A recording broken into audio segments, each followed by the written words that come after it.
So hello and welcome to episode 1 of the MMA Pulse, brought to you in association with Oktagon MMA. That's right. We have a new format for you. Me, Brian Lacey, will bring in you some interviews, some guests from around the world of mixed martial arts, alongside always pushing and talking to some of the biggest, the best athletes and personalities around Oktagon MMA as well. And what better way to start than somebody who will be making their 11th walk into the Oktagon MMA cage on July 23rd. Debut back in 2018, first round knockout in that fight, has fought the who's who of the welterweight division: Jungwirth, Pukac, Kozma twice, and Bojan Velickovic next. I'm going to welcome here Mr. Mate, the cold-blooded Kertesz. How are you, my friend? Hey, everybody. Thank you. I'm fine. That's good. Thank you. As I told you, I just got home from training, so a little bit tired, but I'm here. Listen, I've got the energy for both of us, so you can feed off me for this interview, my friend. Really appreciate you spending the time to talk to us, especially this close to the fight. I've got lots to talk to you about. One thing that really caught my eye, though, Mate, is the trip you've just been on. You've just been out to the iconic, the legendary AKA out in San Diego, I believe, in America. Is that right? It's in San Jose. San Jose. It had a San in it. I was halfway there, but tell me how that came about. What was it like? I saw a fantastic picture of you and Khabib as well. Yeah. It was the first day, so he was there, and I had to make a picture, with the legend. Of course, of course. And he's in personal. He's a cool guy. Yeah, and what was it like being there? In fact, how did it come about? What's the relationship, and how come you ended up going out to San Jose? It was. So my father is working abroad, and he usually goes to LA. And once he had a trip at San Jose, and he went into the gym, and he was talking there with Javier Mendez, Yes, of course. the main coach. Let's put that like this. Let's do this. There we go. One second. There's you and Khabib. Sorry, just had to throw that up there. Go on, carry on. Yeah, and he was talking with Javier Mendez, and he started to marketing me and mentioned me that I'm doing this and everything, and he showed videos about me, and after he get his phone number, and I get an invitation by Javier Mendez that if I want to go out, I could train there with the guys. So I went out for 3 weeks training camp. Amazing. What a dad you've got. What a dad you've got. There you go. I mean, most dads would be scared to walk into a gym like that, but yours just walks in there straight up to... It's funny because my father, he never really be in the fighting game. So he really don't even know who is these guys. He just went in, he was just talking with them, and then after he just tell me like, I got the phone number from a guy, maybe you can go there. And I was like, what's his name? And he's Javier Mendez. Do you know him? Yeah, so it was funny. But he's a cool guy. That's very cool. That's like my mum meeting Tom Cruise and not knowing who he is and sending him my phone number, something like this. Something like this, yeah. Amazing. And tell me about the training then, because you did a video of it must have been post the session, and you went round, and the bodies on there are phenomenal. Obviously, you got Khabib. Who in particular did you get to spend some time with, or train with, or learn from? It was funny because when I got there at the first morning, in the first training, my first partner was Luke Rockhold. I just got in, and they were already warmed up and everything, and I just got into the gym, and they introduced me, and we started to clinching, and Luke Rockhold came to me like, "Hey, come on, bro, let's do it with me." Yeah. Amazing. So Luke Rockhold, the light Luke heavyweight, Rockhold was middleweight. there. Yeah. Also, DC once was there. Khabib was there with his Dagestan crew. Of course, Islam lot of guys. Yeah. And and a couple of other guys, but there were a lot of people, like 30, 40 pro fighters. So it was really good. And That's everybody was, like this Khabib style fighter. So I told them, like, man, I'm back at home and in my division, I think I'm a good grappler. But there, I was just an average guy in grappling. Yeah. In striking, everybody told me, like, yeah, I'm really good at striking, but grappling, there I was just the average guy.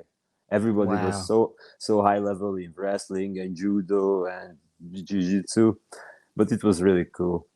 And what an experience! What just to put yourself in that position as well. So obviously, you must feel very confident with your wrestling, your grappling now. That must have helped you a lot. Do you feel like you've learned a lot from those guys now?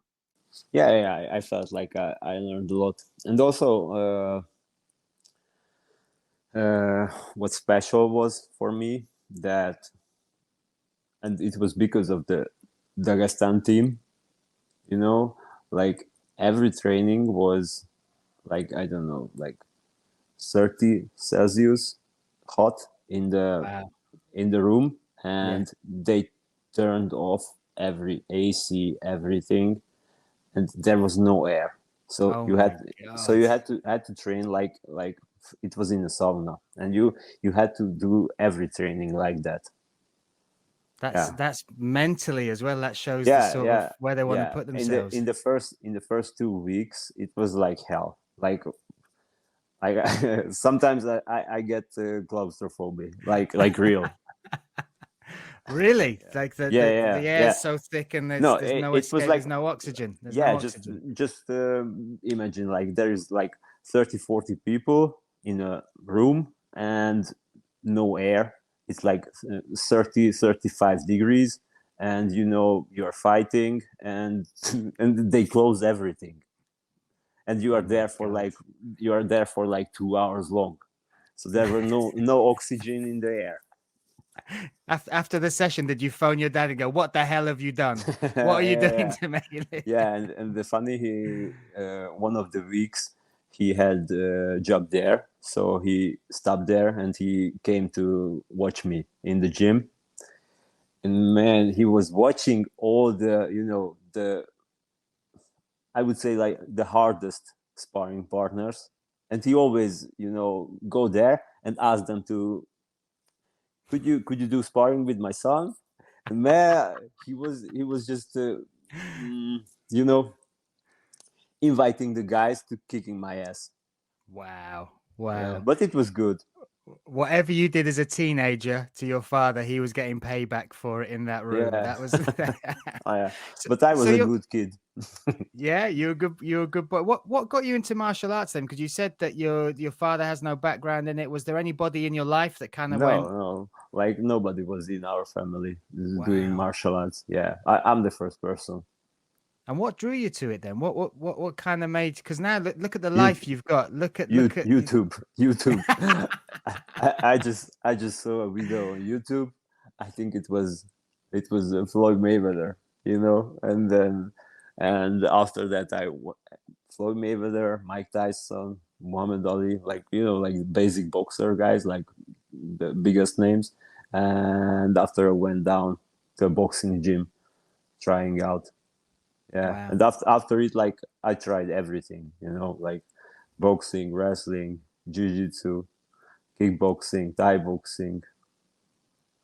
Yeah, Everything, the lot, yeah, all of it. And yeah, what's your family think then when you this world that you've created, and it is a crazy thing that you do, and it's a it's what they call it, beautiful violence, because it is a mad thing for people to try and comprehend what you do. How do your family feel about it? When do they come and watch the fights? Obviously, your father is key in yeah, getting you into a lot of fights, but do you that's what about the yeah. rest of your family?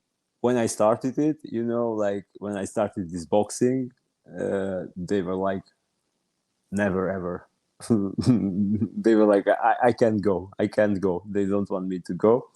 And after it, like a couple of years, and when they saw my matches and everything, they just became my fans. And now it's like my father is always wanna come to see me in live. Also my wife, and when my sister is there, that's also crazy.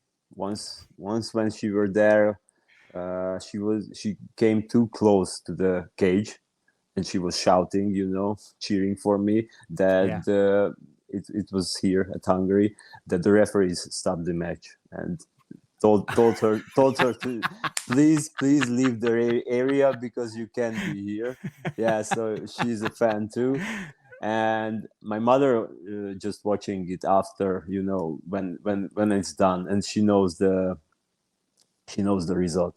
Yeah, interesting. That's what an amazing family. Your father and your sister sound absolutely crazy.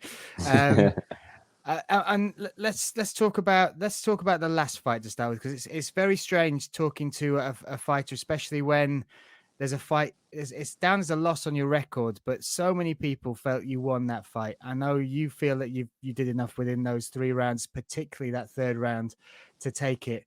Talk me through those moments when the decision was read out, and then how you've coped with it since afterwards. Because I watched an interview with you before, and you talked about Mike Tyson says this thing where if you win, everyone's with you, but if you lose on your own. However, in this instance, the crowd, and I watched all the comments at the press conference. I saw all the tweets afterwards. I saw the Instagram comments as well. Everybody was behind you. There was a huge swell of support for the performance you put on, which was absolutely epic. And I just want to get your side from it. How did you cope with that? What were those moments like when the decision were read out? When it's happened, I was like, okay, maybe fuck, shit happens. Maybe I know that from inside it's not looking like from outside. So I was like, okay, maybe I missed something. So I go back home. I will check it on videotape, and I will see what was wrong. But I got crazy when I watched it like again and again, and I was like, man, I still think I win that fight. And I was just going crazy. And after that, it was like 1 week when I was going crazy. And after that 1 week, I was like, okay, I have to move forward. And but it's a hard one to swallow. But there was great respect from Bojan as well afterwards. He kind of could see it almost both ways as well. He felt he did more damage within rounds 1 and 2, but at the end of it, I spoke to him, and it was pretty much straight after the fight. He said, I've never felt like that in a fight before. He said, I was ready to quit in round 3. He said he put me in a place where I've never been before, and that says a lot about the performance you put on in that third round. There was so much respect. I felt it also. Like I was like, man, if this is not a 3-round fight, I'm finishing him in the next one. And it was like,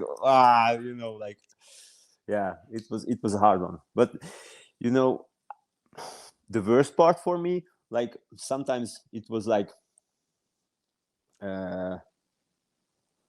watching matches, and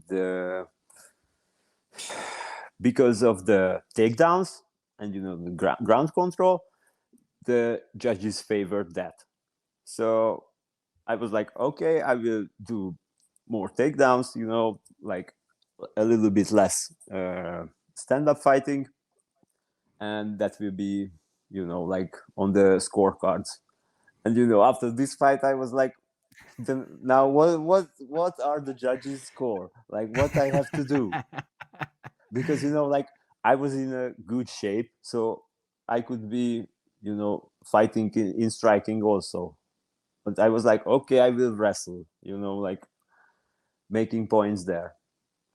It was because I actually shared a taxi with the head judge back to the airport the next day. So it was about an hour drive, and I was speaking to them about how they were scoring and what they saw. And every judge scored it the same as far as first 2 rounds, Bojan, last round to you. And the first round they said was pretty decisive, not massively, but they could score it, and you could kind of see. The third one obviously was very dominant on your side. So what the one I quizzed them about was that second round, and they said in the middle of the because they had a debrief as well, and they said in the middle of that second round there was some clinch, like 50-50 positions where Bojan was connecting with the more damaging shots, and you can argue it kind of both ways. But for me, it was such a razor thin decision with that second round. But that third round performance made me, and I said it on the broadcast, we need 5-round main events. If you are a main event fighter with so much on board, like you said, would you say that is an argument for Oktagon to push a 5-round main event now? Because that like you said, I think in round 3, if we went to round 4, I think everybody kind of knows where that fight would have gone. Yeah, after that fight was the Aljamain Sterling and Petr Yan fight. Yeah. And I was like, man, I know that feeling, like I was like, Petr Yan win that fight, and it was like Aljamain Sterling was the winner. Like, okay, then I'm like, I don't care anymore. I have to move forward. Yeah. The one thing that everybody did talk about, and you just mentioned it then within that fight, was your gas tank. Your cardio was phenomenal from start to finish. You put so much pressure on Bojan. Was that a particular focus of that camp? Is that something you've been working on to progress as a martial artist? Yeah. Because when I had the second fight with David, I think I had the first 2 rounds against him, so he was under me, but and I was ground and pounding him, but I was using so much energy there that I was, like dying in the 3rd and 4th round. So it was just, like I remember, like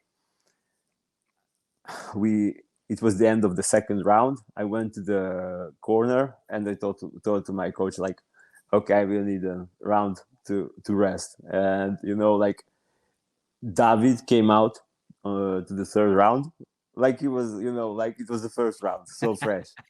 And I was just moving. Then again in the corner resting, and I told to my coach, he was like, my coach was like, okay, it's 2-1, like after 3 rounds, okay, it's 2-1 now, but you still you got 2 rounds. I told him, like, okay, I will have to give him 1 more round, and I will go like full in the 5th round, and again in the 4th round I was just moving, like jab, 1-2, like this kind of stuff, and he was still coming, and yeah, in the 5th round it was like I go on full on him, and I think that this 5th round was also like like this 2nd round with Bojan. So it was like, I remember, like I had like 3 takedowns on David. He had 1 takedown on me. We were both, swinging and banging, and he had one. Once I took him down, and somehow I fall onto him, and he got me into an armbar, and then I was turning out from it, and we get up again. Yeah, but it was a good fight. Yeah, it was a great fight. And after it, I was like, okay, I will need to get more technical, in wrestling, because I was using too much energy, and I will need more cardio. And I'm just doing this. It's great because those small adjustments. You look at where you've just been 3 weeks over with the Dagestan army, over with AKA, and then also Man, those guys are crazy in cardio. Yeah, that's because I've spent a lot of time in Russia, and like when I've been to the regions down there, Dagestan and Ossetia and places like that, that's their national sport. They're literally in the middle of the lounge, or when they're having food, they'll just wrestle. They will literally just, the kids will wrestle, the adults will wrestle. They'll then have tournaments on Saturdays and Sundays and practice every day after school. It's just part of what they do. And thinking about you now, adding that to your game on top of the cardio we witnessed with Bojan, that gap between you and Kozma, which was so close already, So close. Now it must feel to you like you're slowly working all the bits you need to fill the gaps. And it's just now about trying to get that third shot, right? You need a really impressive performance, but potentially a finish against your next opponent, Vladislav. And then would you look to try and get that trilogy fight again? Yeah. And maybe I also want to fight, one more fight again with Bojan also. Way, really? Would you want that rematch? Would you ask for that as a 5-round fight, Yeah, maybe? of course. Yeah. Wow. I already thought like we could have a fight, like, but maybe after this fight. After this, let's talk about this fight, because this will be your 11th walk for Oktagon. Yeah, I 11 didn't even fights. know that. I just heard it Yeah. from you. This is 11. So 2018 was your debut. You got your first round finish against Lukasz in that fight. Now you've made such a journey, almost 3 fights a year under Oktagon. Firstly, before we talk about the fight, what's it been like working with this promotion? And I've seen the following you've got, and particularly the fact that you were the headline fight in Shamorin says a Mhm. lot as to where they see you and what the fans think of you. How does that feel for you? Yeah, it's great to fight here because I'm really working hard, in the gym and trying to, give a quality when I'm fighting. But also from their side, I'm getting quality. So, like the crowd, like the organization, like the event, like everything, you know, like there is a reason that's like every event there is a big crowd like this because the quality and everything is really good, like the organization.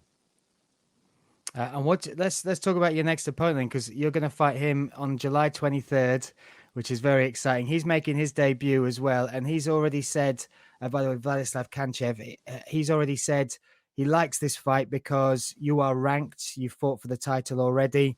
He's going to step in and try and obviously steal that thunder and move up the rankings very quickly.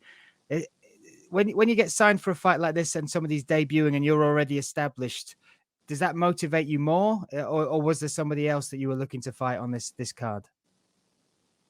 mm, like most of the times I feel like the risk is bigger on my side, but still this MMA is a growing sport, so it's hard, like to get the opportunity to fight like I fight like 3 times or maybe 4 times a year. Yeah. So I'm trying to do my best and get the opportunities and doing my best. And what do you think of Vladislav? Are you somebody that watches the fighter yourself? Do you break it down with your coaches? What do you know about him Yeah, and his style? we checked, like we checked with my coach, like how he moves, what's he do, and yeah, I think it will be a good fight. Because obviously one common opponent you've got is Bojan. You've both fought Bojan before. Did you I take saw much? that also. And did you take much away from the way Bojan fought that fight? Because he had a very good game plan as far as range, distance, and then closing it to the later rounds to tire him out. Is that something that you've looked at as well? Yeah, of course. Like I think it's always a good thing when you have an opponent that already fight with your next opponent. So you just know like what you have to, what he's capable of. Like, and I also checked other fights from him, and I think I will be ready for him in striking and also in grappling. And the venue you're walking out into, I know you've had 10 fights already. This will be your 11th. You've never fought the Stvanice, have you? You've never fought in the open air arena. Is that right? No, never. Once Uh, I had a fight there, but my opponent didn't have the weight, so he was really really overweighted. So it was like like in welterweight, and he was 84 kilogram on the Oh scale. my God. Yeah, and I wanted to fight, so I told him, like, if you are tomorrow, like before the fight, like at 4 o'clock, you are 83. So he would have to cut 1 kilogram. I told him, like, if you are tomorrow 83, I will fight with you. And he came down. He was like 80, 88, something like this. So Eating a McDonald's and drinking a milkshake. yeah, and that was the crazy, like, he was 84 kilogram on the weighting day, and I told that, like, okay, if you are tomorrow 83, I will fight with you. And they say okay. And man, he was there at the dinner, at the breakfast, at the lunch, and he was everywhere. He was eating. I was like, how the fuck do you want to get lighter at the scale? I was like, okay, this guy is, don't want to fight. Oh wow! But you Yeah, you so I obviously was know. just watching. But you saw the arena then, because that for me Yeah, as a yeah, fan is one of the most spectacular venues just to be a witness of the fight that go on. But I always think of it as far as you as the gladiators, as the fighters going out there. yeah. That It must looks nice. be that must be special. You must be visualizing that alongside the fight as you're getting ready for this one. Yeah, I never think of this, but yeah, you're telling me something. This gladiator thing. Yeah.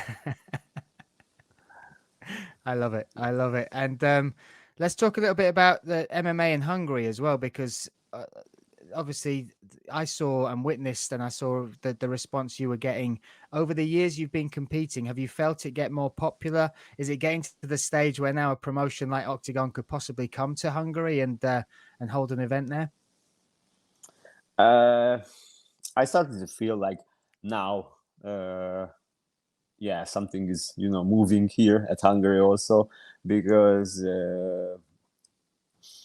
finally I have partners to train with, and those guys also wants to fight, and they are fighting in other organizations. So yeah, something is moving around here. So I think like a couple of years, and maybe we there could be a Oktagon or event here also at Budapest. That would be amazing. And I'll ask you a little bit about home life as well. So you're married. How long have you been married for? It will be 1 year in September. Oh wow! Brand new. Congratulations. And Yeah, thank did you. I hear correct that your wife is a psychologist? Is that right? She not working like that. She just was learning it. You see, that's even scarier for me. If her hobby is learning psychology, because as a man, if you just say to your girlfriend, your wife, a simple sentence, she could stare at you and kind of go, "What do you really mean? What are you really saying with this?" Yeah, she always know. She's not questioning. And did you meet her while you were fighting or before you were fighting? How long had you been together before you got married? I think we were together for like almost 3 years. Almost three So, years. Yeah. does she come and watch you fight? How did she know you were a fighter when she met you? Yeah. So it was funny because I did a personal training. My coach doing personal training, and he told me like, okay, here is this girl. She really hot, everything, but I don't have time for her. Do you wanna do a training with her? And I was like, yeah, I could, and that's how we met. Wow. Yeah, So it was funny. you got to thank your dad for matching you up with the Dagestan wrestlers, and your coach for matching you up with your beautiful wife. Yeah, That's for yeah. you're surrounded And by good people. the first event that she saw, like we were together for like 3 months, and the first event was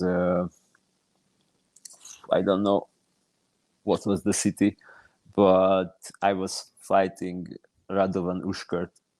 Oh wow! And man, do you see that fight? Yes. Man, I got beat up so bad in the first round, That's like, just like, like never this- ever.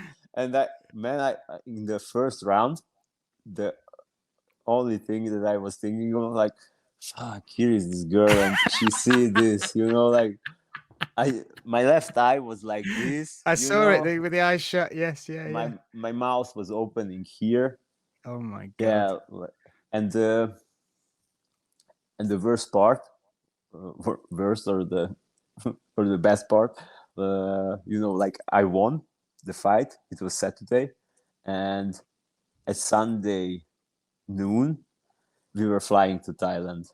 No. Yeah, and I was Comment like, like this on the airport. She was walking next to me on my left side, and I was like, Oh my god! could you come to my right side, because I don't see you. And the funny part, in the first round, like, Ushkurt was he was not low kicking, man. He was kicking my knee, like, Yeah. next to my knee, like, as hard as he could. And at Sunday, my left leg, like the back of my left leg, it was full of blood, Oh like my god! like a meter, Oh like my this. god! And I was walking like this on the airport, and she was like, does that hurt much, Dad? Like that? And I was like, yeah, it was hurting. And she was like, yeah, I heard it was really a big noise, like, my leg was like this. She said, like, yeah, I heard a big noise when he was kicking you, but you didn't show that it was hurting. I was like, yeah, you don't really show it in the cage when it hurts. Yeah, it was funny. Yeah, Oh that my was the god! first time when she was at my fight. That's amazing because you get that she gets the experience of seeing just how crazy it is, but then then she has Yeah, to sit with you on yeah. holiday She while you're she you're told me like she told me this. like she is like always passed out when she was Yeah. watching this. Oh my god, crazy. Absolutely crazy. But that's amazing that she's stuck with you. That's what we call in England a keeper. We do that's a Yeah, keeper. I got a couple more questions for you, then I'll let you get off. I know it's late over there in Hungary, so I've got to ask you about the next fight for Kozma. I want to get your sort of thoughts on his fight against Kike Brito and what chances you think Kike has, or how you see that fight unfolding. how uh I think like Brito could win in the first round. If it goes to the second or third, David will just eat him with cardio. It's a crazy thing, isn't it? Because you got the power of Brito, who's every victory he's had, and this is kickboxing as well as MMA. He's got 31 knockouts in kickboxing, and all of his MMA victories are knockouts. So that Yeah, one punch knockout power is the factor. But what you've said is, when I've talked to most people, it is about whether David can avoid that damage to start with, and then start imposing himself with that cardio, which is crazy, right? And you fought some beasts in Octagon, the likes of Youngworth and Pukac and Kozma twice. Who out of those? I mean, in particular, I'm asking about Youngworth and Kozma because they've both got crazy sort of endurance and cardio. What's it like fighting somebody like that? What mentally? How is that? mm, mentally, it's always a bad thing to fight a guy like that, who is keep coming. But I think like David have a big advantage, like he's pulling everybody on him, and then he just like erupt, like he's really dynamic. So he's just like moving a little, and then when you wanna like move on him, then he just bang, and he's really dynamic. And he had like, as you see, like 25 minutes cardio to do this.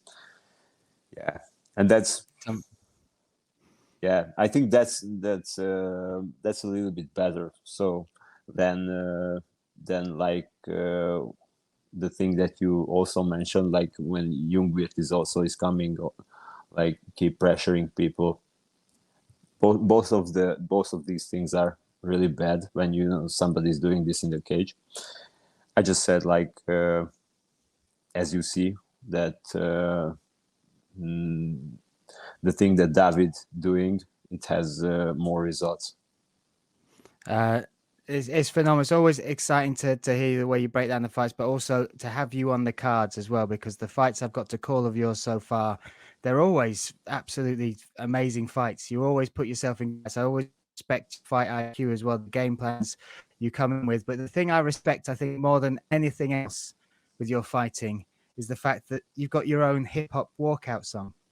Yeah. Yeah, thank you very much. This A lot of people. yeah. Yeah. Look at it. It's amazing.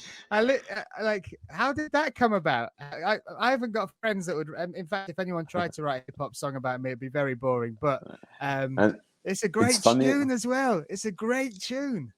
Yeah, it's it's funny because there is a guy and he trains at my coach, and he's a hobbyist guy, and once he was like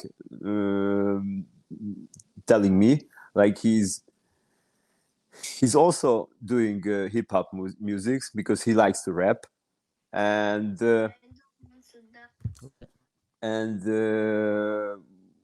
would I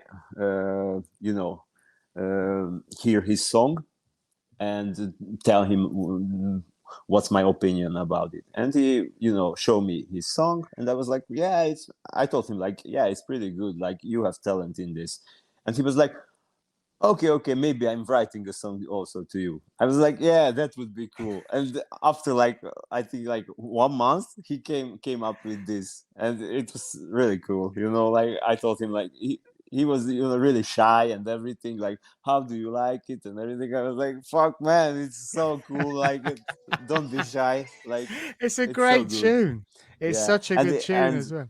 And also like if you talk Hungarian and you understand what he is singing about, that's really good also, because there is no bad words in it, nothing, anything like fuck or anything, clean, clean, yeah. really clean, and everything he wrote like how I am, like there is hardworking, like keep coming, and the pressure in the fight and everything is in there. It's good. It's great. It's such a cool thing as well to have your own hip, and it's a great tune. If somebody wrote you a song and it was rubbish, it's hard to kind of tell them, but that's a walkout song. That's a walkout song, 100%. I like it. And I only hear it when when I'm going into the fight. I'm not listening it. I can just time. That's it. You're coming out the shower. There we go. Mate Kertesz. That's it. Going shopping. To have like the magical thing in it. That's perfect. That's perfect. So look, I'm going to let you go because the next time I will see you, you will be making that walk, and we will hear that tune. What's your predictions for this fight? You are taking on Vladislav Kanchev, July 23rd in the Stvanice in Prague. What's your predictions for this fight? I don't like predictions. I will just show you what I learned. Okay. That's perfect. We will never push it. What we will do is we'll go out on this.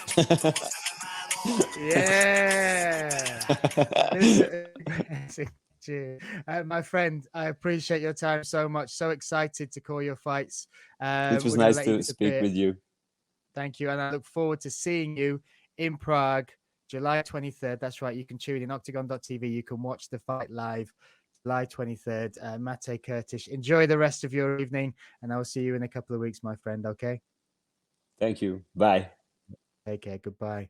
So there we have it. Mate Kertesz. What a guy. What a fight that is. He is taking on Vladislav Kanchev in the Stvanice. What a beautiful event that will be. You can watch it live, oktagon.tv. You can keep up with all the action as well. Follow us on social media for more of these. The MMA Pulse with me, Brian Lacey. So that's it. I'll see you next time.